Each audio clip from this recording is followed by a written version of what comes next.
Bueno, un libro de imágenes absolutamente impactantes, casi como si fueran fotografías, pues bueno, pues las mujeres que se les cortaba el pelo por ser republicanas, por haber ayudado a la República, la muerte, la cárcel, etcétera.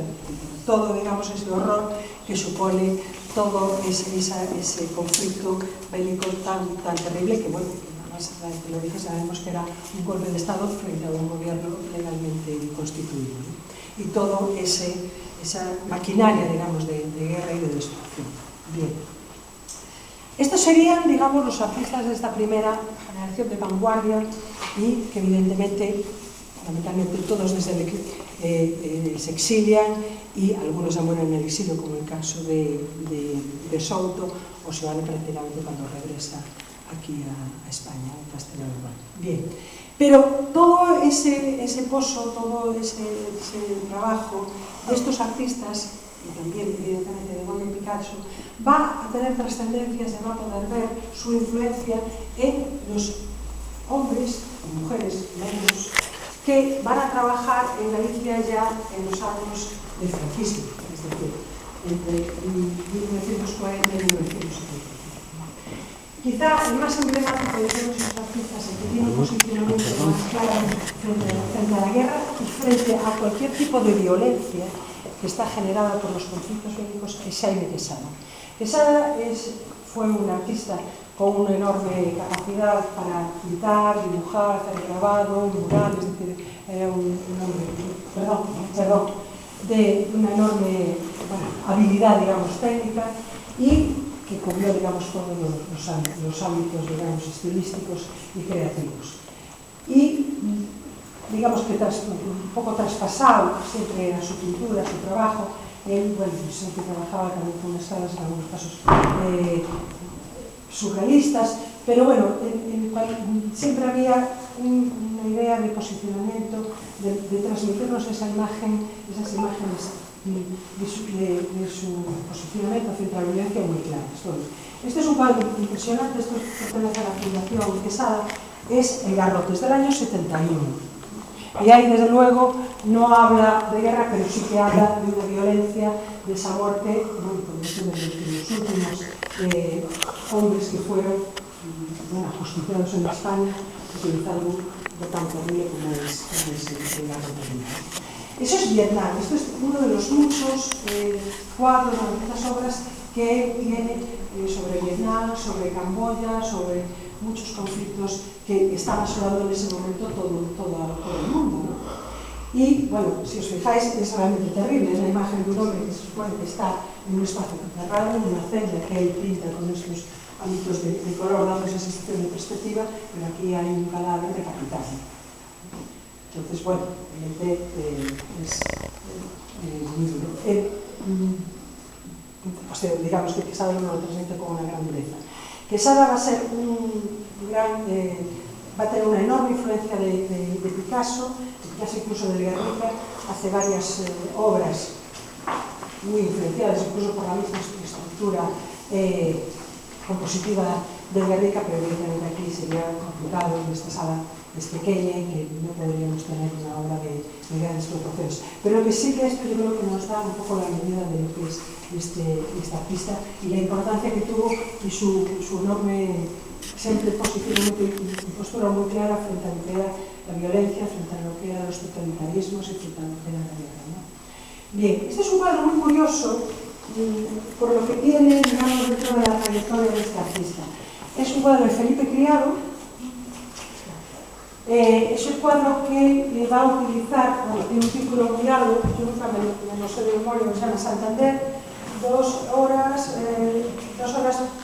construida en 27 minutos, diciembre de 1936, bombardeo de la Revolución Alemana. Bueno, él lo que cuenta aquí, evidentemente, son sus recuerdos de niño del bombardeo en Santander, donde él vive con su familia, de la Legión Cóndor.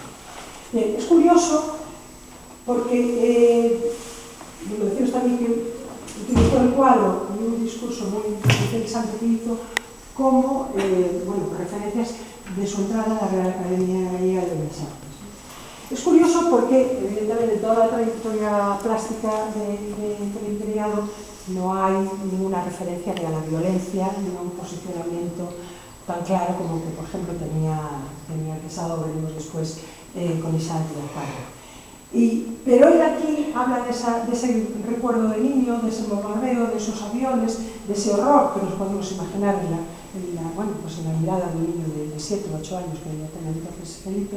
Pero él, si fijaros, también lo pinta con estos colores azules, rosas, unos colores suaves, alegres, que por otro lado es la paleta que de alguna manera caracteriza a Felipe para contarnos un suceso no solamente luctuoso, sino el recuerdo, o sea, muchos años después, de lo que era ese trauma de la guerra para ese niño pequeño, ¿no? Bien. Bueno, aquí tenemos otro cuadro, veis por aquí, es de Isaac Díaz Pardo. Bueno, hemos hablado de la primera generación de vanguardia, hemos hablado de artistas que sufrieron directamente la muerte después de asesinados en el inicio de la guerra civil, los que se exiliaron, los que sufrieron una guerrera. Bueno, Isaac Díaz Pardo es hijo de Camilo Díaz Baliño. Camilo Díaz Baliño es asesinado en agosto del 36 en Santiago. Y Isaac evidentemente queda absolutamente traumatizado por la muerte de su padre. Bueno, de hecho, además, él tiene que esconderse aquí en Coruña, en la casa de su tío Indalecio Díaz Baliño, en la plaza de Pontevedra, se esconde durante 7 o 8 meses, y gracias a su tío Indalecio y a su tía Lolita Díaz Baliño, pues pudo salvar la vida y bueno, después pudo incorporarse a la vida normal poco a poco. Bien. Díaz Pardo, al realizar la carrera de Bellas Artes, y va a trabajar como artista plástico no mucho tiempo. Él realmente deja su carrera como artista plástico en el año 48. Poco antes de dejar su carrera y dedicarse ya a lo que fue Sagrario del Castro, que digamos al ámbito industrial y diseño de porcelanas, va a realizar un cuadro que es muy importante, muy interesante, que se llama Os Afogados. Os Afogados es del año 1946 y en él hace un recuerdo de su padre precisamente asesinado. Coge un detalle, un hecho que eran unos mariñeiros que habían muerto en Mesada, ahogados mientras trabajaban, y recrea esa escena, pero los marineros tienen un tiro en la frente, en la sien, tanto que están un poco trasladando, intentando sacar del mar, como que está en el suelo, ¿no?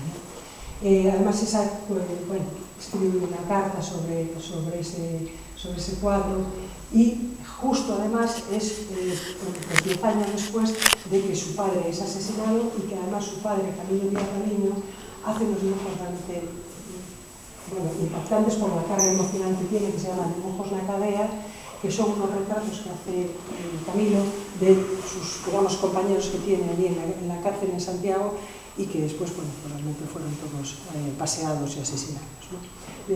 Yo cuento todo esto para ver en el mundo en que ese niño Isaac, ese hombre Isaac, queda realmente marcado para su vida. Esto es un óleo sobre papel desde el año 1955, cuando ya Isaac, ha dejado de ser pintor oficial, pintor tal, y se dedica a otros trabajos, pero evidentemente sigue pintando, sigue dibujando, sigue realizando estas obras, ¿no? Esto es Recollendo Mortos, con estas figuras que nos recuerdan tanto, las figuras de estas otras obras como era Os Afogados, en la que a su vez hay una enorme influencia de Goya, de ese clasicismo que marcaba un poco la trayectoria plástica de Isaac. Y en estas figuras, es esa idea de la represión, de la muerte, de la guerra, de esos muertos que, hemos visto en Colmeiro, que hemos visto en Soane, que hemos visto en muchos de estos artistas, ¿no? En Picasso, en Goya, pero esa idea de la muerte, del dolor y del horror de la guerra, ¿no? En una guerra en la que evidentemente no hay héroes y heroínas, sino que solo hay desastre y destrucción. Bien. Y ya dentro de esta generación de los años de posguerra, en la que, esos hombres y mujeres que trabajan aquí aquí en Galicia, como les decía antes, más evidentemente más hombres que mujeres, prácticamente hay muy pocas mujeres artistas dentro de esa generación de los años entre 1940 y 1980, pero una de ellas, y la que además toca el tema de la violencia, es Mercedes Ruibal. Mercedes Ruibal es una mujer ya fallecida, estaba casada con Agustín Pérez, un arquitecto también muy interesante, y ellos además eran unas personas bastante vinculadas con el partido, si no militaban del Partido Comunista, vinculadas con el Partido Comunista, y era una mujer, digamos, de una ideología de izquierdas, ¿no? Y en la que, bueno, pues de alguna manera, siempre en su forma, en su vida y tanto en la de su marido, había también esa idea militar. Bien. Ella pinta estos dos cuadros que son La muerte de Allende y Con Chile en el corazón. Son unos cuadros de los años 70. Evidentemente, esto es un homenaje a la muerte de Allende, es decir, el suicidio de Salvador Allende en el Palacio de la Moneda y, evidentemente, también en evidencia y denunciando el golpe de Estado de Pinochet, ¿no? Bien, si os fijáis, bueno, esta figura está ahí tirada, con sangre, están figuras en las que dentro de ese estilo expresionista que utilizaba Mercedes de manera bastante gruesa, también esa idea de fondo con colores que veíamos también en Quesada, ¿no? Dando un poco la idea en Vietnam de esa perspectiva. Bien, evidentemente son unas figuras tremendas del dolor donde la sangre nos está casi impactando por todos los lados, pero tienen esas flores, ¿no? Que de alguna manera es el símbolo de ese socialismo que había muerto con Allende y que, bueno, también de alguna manera también quiere simbolizar pues, una cierta bueno, esperanza, a lo mejor, ¿no? En el futuro. Pero, bueno, realmente son unos cuadros interesantísimos, un poco rara avis dentro de la trayectoria que ella hace, porque ella hace un poco de figuras, quizá en algunos casos marcadas por el expresionismo, pero más amables, pero aquí ella, bueno, digamos que toma ese posicionamiento frente a lo que fue ese proceso tan terrible, como vemos, es decir, aquí vemos la guerra civil, la guerra de la independencia, los artistas que están posicionados frente a la guerra civil, pero tanto Quesada como Mercedes, vemos que esos conflictos que siguen asolando, bueno, nos siguen asolando, tenemos ahí Ucrania, ¿no? Miles de conflictos bélicos que vemos todos los días, los artistas, pues, bueno, pues sienten también y toman conciencia y lo transmiten en su obra, pero transmiten, evidentemente, aquí no hay en ninguna de estas obras que hemos visto, no hay un ápice de egoísmo, no hay un ápice de valor, sino que solo hay destrucción, hay muerte, hay represión, hay sangre y hay dolor, que es en definitiva lo que produce siempre la guerra, ¿no? Entonces, y vemos como, bueno, como estos hombres y mujeres evidentemente se posicionan y toman conciencia de lo que han vivido, de lo que han visto o de lo que recuerdan.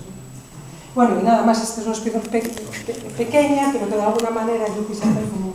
Rosario, disculpa, nos acaba de aportar Alberto, pero non quiere decir un dato interesante. El cuadro de Quesada, ¿sí? de la Guerra Civil, resulta que es Manolo, un guerrillero de la Bulla. Cuadros de 1971. De Mario Laguno, que estaba na guerrilla antifranquista y lo prendieron cuando lo aplicaron la Guerra Civil. Y foi o último morto de Ourense. Bueno, pues es un dato fantástico, ¿no? Un dato fantástico que además, bueno... No sé si queréis preguntar alguna cosa o queréis que comentemos algo más. Bueno.